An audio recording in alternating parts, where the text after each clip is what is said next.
All right, so we are on chapter 10, talking about capitalism. All right, so prior to the 1980s, why was China so poor? So basically, Mao, the person who, I don't know who you'd call him, a dictator? Is that what you'd call him? During this time was having people, like, they were focused on the industrial industry, so they were taking, like, metals in their backyard, trying to create, like, steel, which was worthless. And then their efforts to make grain, like to farm, weren't working very well because the quotas were so high.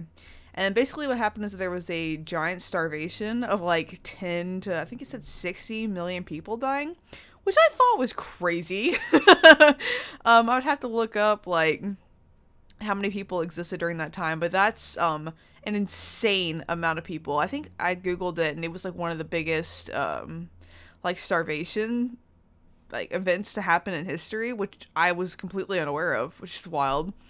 Uh, so then what happened after that is that there was a new person. I forget what his name was. It started with a D E something. I don't remember exactly.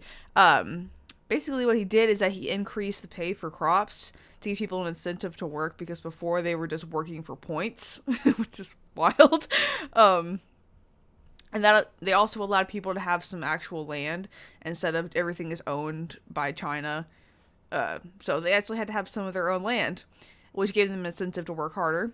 And then they kind of like switched to a more capitalist road rather than sharing and collectivism, involuntary, obviously. So what did I find interesting about this chapter?